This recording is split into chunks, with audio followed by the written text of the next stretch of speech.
Bonjour à tous, j'espère que vous allez bien. Je suis ravie de vous retrouver dans une nouvelle édition d'une vidéo Sillon Papoté parce que ça fait longtemps et ça fait très longtemps aussi que j'avais envie de vous parler de ce thème.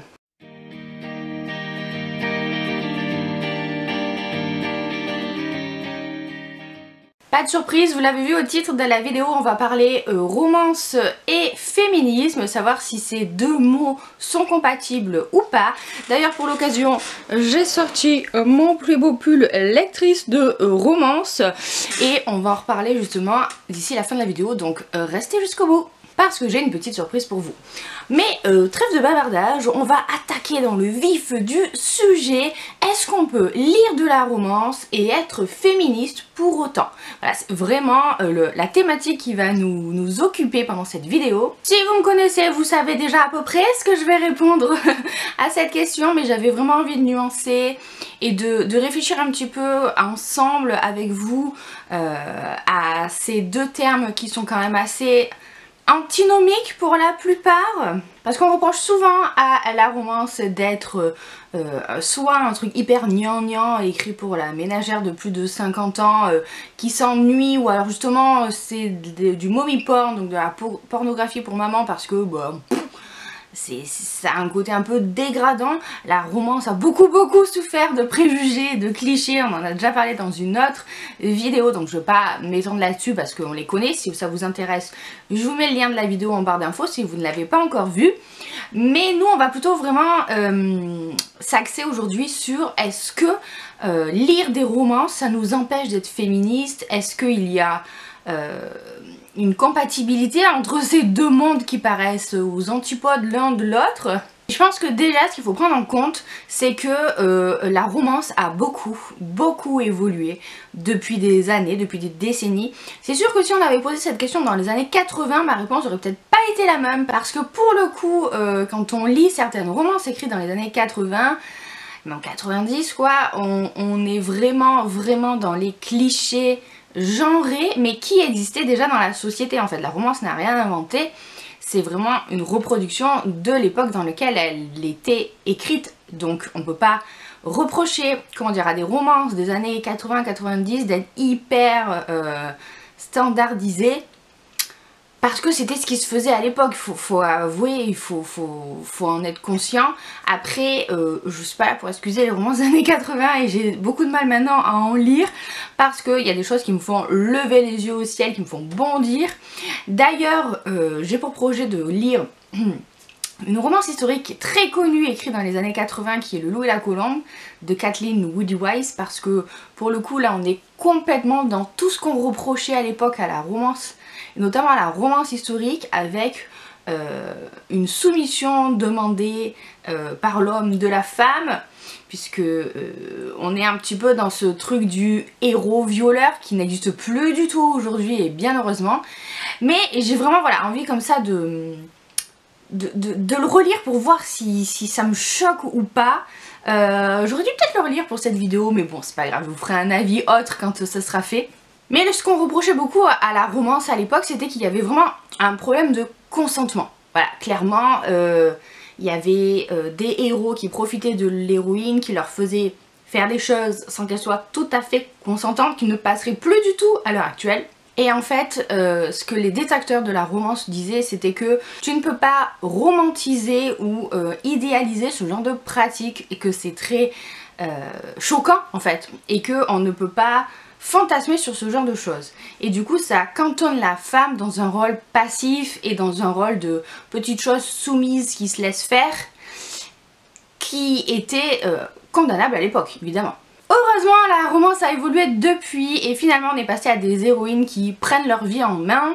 Même dans la romance historique d'ailleurs, on n'est plus dans ce schéma de la femme qui se soumet à son mari, on est plutôt dans le schéma de la femme qui va transformer peut-être éventuellement son prétendant pour le faire changer, le faire évoluer. Là par exemple le cas des débauchés repentis en romance historique, notamment en Régence, qui est vraiment l'exemple parfait où le mec va décider de changer pour sa belle et puis va se rendre compte aussi de certaines choses qui ne vont pas chez lui et il va corriger ça pour elle. Donc on est quand même dans une inversion, je trouve, du pouvoir. Et c'est vrai que les romances, bah forcément ça parle de romance, d'histoire d'amour, hein, elles sont là pour ça. Mais on est plus cette fois-ci maintenant dans une idée de partage, de compromis, d'apprendre à se connaître, puisque on parle de relations entre humains, quoi, entre personnes. Et on nous montre que c'est ce qui importe le plus dans un couple. Donc c'est vrai que les romances, pour le coup, effectivement, elles ont bien évolué et je pense qu'elles s'accordent de plus en plus avec les idéaux féministes d'aujourd'hui. Même s'il y a toujours quelques petites choses qui peuvent nous paraître limite selon les auteurs ou la période dans laquelle ça a été écrit ou les pays dans lesquels ça a été écrit, peu importe. Je trouve quand même qu'on s'est beaucoup amélioré. D'ailleurs, justement, on le voit de par le biais des héroïnes de romance maintenant qui sont nettement plus badass, beaucoup plus indépendantes. Elles sont beaucoup plus dans le fait de s'assumer, elles recherchent soit leur plaisir personnel, hein, puisque dans les romances il y a quand même souvent des scènes de sexe, donc on est un peu plus libéré du côté de la femme, ou alors elles mettent vachement en avant leur carrière, elles sont pas là pour se trouver un mec forcément. Bref, ce ne sont plus de pauvres petites choses qui attendent passivement que un chevalier servant vienne les sauver, vienne prendre leur vie en main. Et heureusement, elles sont devenues les actrices de leur propre histoire. Alors certes, c'est pas forcément toujours ce qu'il y a peut-être de plus réaliste, par exemple en romance historique, parce que la place des femmes à l'époque fait que on était peut-être plus proche en réalité des romances des années 80 que de celles d'aujourd'hui, mais c'est pas grave, j'ai envie de dire, ça devait exister quand même, des femmes indépendantes, et puis encore une fois, on est là pour lire de la fiction. En tout cas, quelque chose qu'on ne peut pas reprocher à la romance, c'est que la plupart du temps, les héroïnes sont le personnage principal. Ce sont des femmes qui sont mises en avant, dont on suit l'histoire, et ça arrive pas souvent dans n'importe quel genre littéraire en fait, que ce soit dans les classiques, dans la science-fiction, dans la fantasy, dans les contemporains, peu importe. Il y a beaucoup d'héros masculins quand les livres notamment sont écrits par des hommes, et du coup, ça fait du bien de lire des livres où les héroïnes sont des femmes. C'est quand même assez féministe en quelque sorte, rien que pour ça, les romances. Vous voyez ce que je veux dire? J'exagère un petit peu, mais au moins on y suit des personnages féminins. Après, comme je le disais tout à l'heure, il faut pas confondre réalité et fiction ou fantasme. C'est pas parce qu'on aime un genre littéraire qu'on n'est pas forcément conscient de ce qui ne va pas. C'est comme quand on aime quelqu'un, on est conscient aussi de ses défauts. C'est la même chose, en tout cas moi je trouve, pour moi, lectrice de romance, je sais très bien qu'il y a des choses que j'aime beaucoup en romance, et il y a des choses que j'aime pas du tout. Et même si j'aime certaines choses dans une histoire d'amour ou dans un livre de romance, c'est pas pour autant que j'ai pas un avis éclairé dessus. Vous voyez, je suis consciente qu'il y a peut-être certaines choses qui seraient pas très passables dans la vie de tous les jours, mais comme c'est une fiction, je vais pas aller reprocher à un bouquin de pas être hyper réaliste ou d'être un petit peu trop axé sur certaines pratiques qui moi ne me conviennent pas, etc. Il faut vraiment différencier, je pense, fantasme et réalité. Après, c'est pas toujours évident de faire la part des choses. Je prends peut-être le cas par exemple de la dark romance, qui est vraiment quelque chose à part, où on a vraiment des histoires qui ne respectent pas la plupart du temps le consentement de la femme, et pour autant ça en fait fantasmer certaines. Donc je peux comprendre, je jette pas la pierre, et chacun ses goûts, chacun ses opinions. Moi c'est pas forcément le truc que je préfère, même si j'en ai déjà lu par curiosité, mais c'est vrai que c'est pas un genre vers lequel je me tourne forcément. D'ailleurs on n'entend plus beaucoup parler, il y a eu une vague à la mode de dark romance, et depuis c'est un petit peu retombé comme un soufflé, je dirais.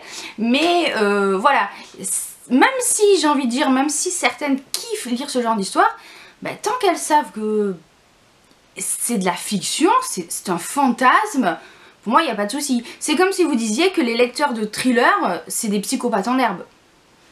T'as beau peut-être aimer lire des thrillers hyper sanglants avec des scènes hyper gore machin, c'est pas pour autant que toi t'as envie de le faire ou de passer à l'acte. C'est la même chose pour moi avec ce genre de romance. Après, certes, il y en a toujours qui seront là pour dire que c'est pas très féministe qu'une femme doive obligatoirement être en couple pour réussir sa vie, etc. C'est pas le but d'une vie, machin. Je suis d'accord, je suis tout à fait d'accord avec vous. Mais je trouve que pour le coup là c'est un faux débat pour ce qui concerne la romance parce que on lit des romances pour lire des histoires d'amour. On lit pas des romances pour voir en premier lieu des héroïnes indépendantes qui vivent leur vie de manière super free, libre, etc. Certes c'est un plus quand ça y est, mais c'est pas...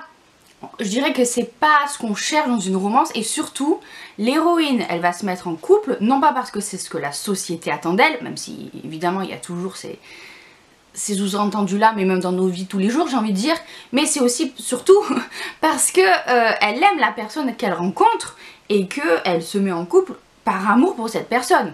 Faut rappeler quand même que le but d'une romance c'est de raconter une histoire d'amour.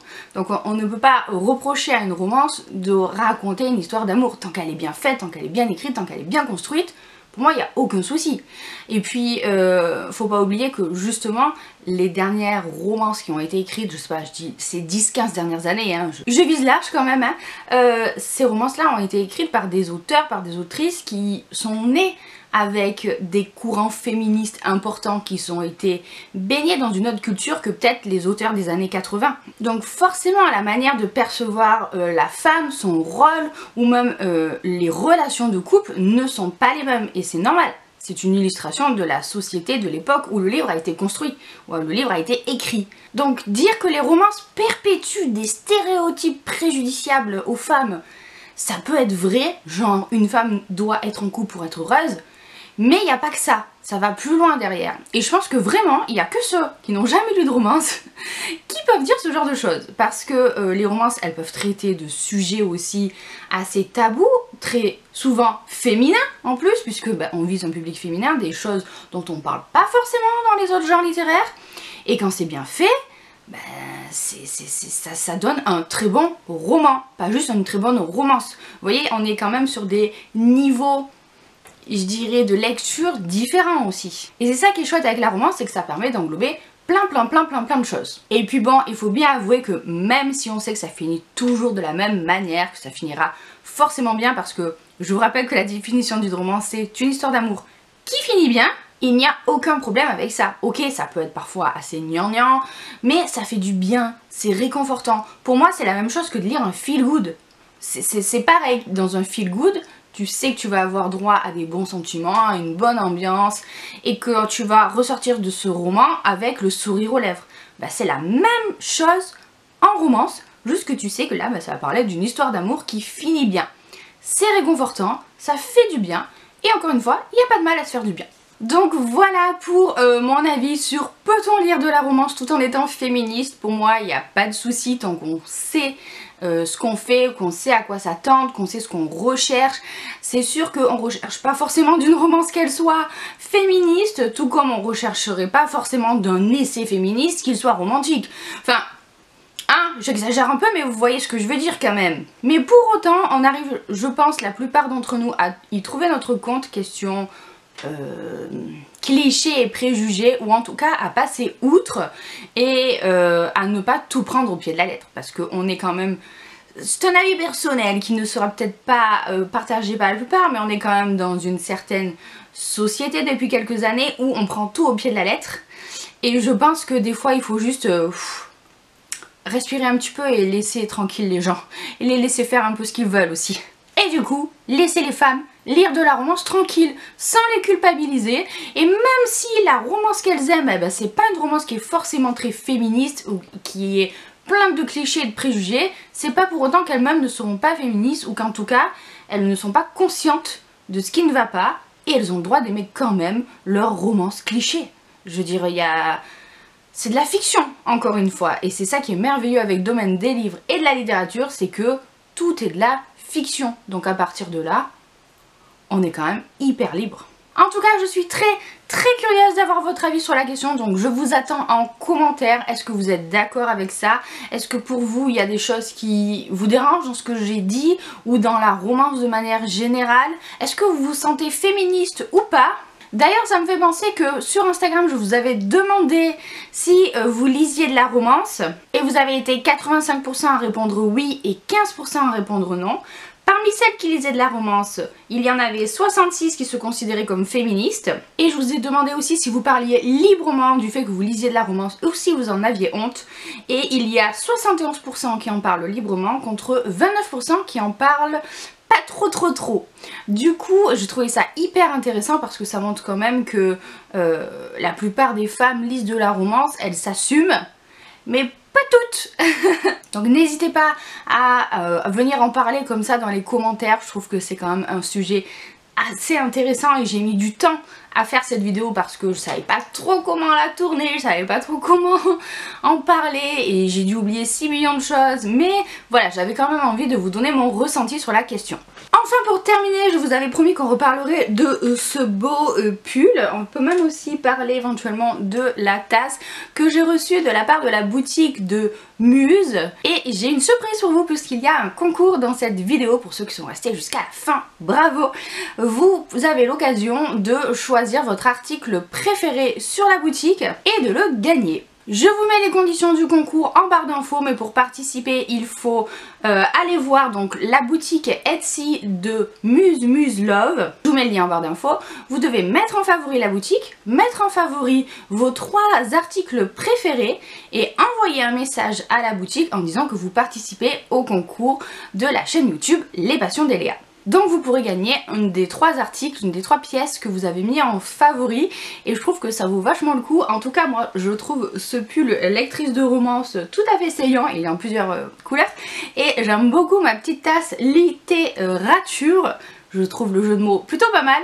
Donc voilà, j'espère que ça vous fait plaisir, n'hésitez pas à participer, je vous mets toutes les conditions en barre d'infos. Et sur ce, moi je vais arrêter de parler, je vous fais plein de gros bisous, j'espère que vous serez nombreux à participer en commentaire.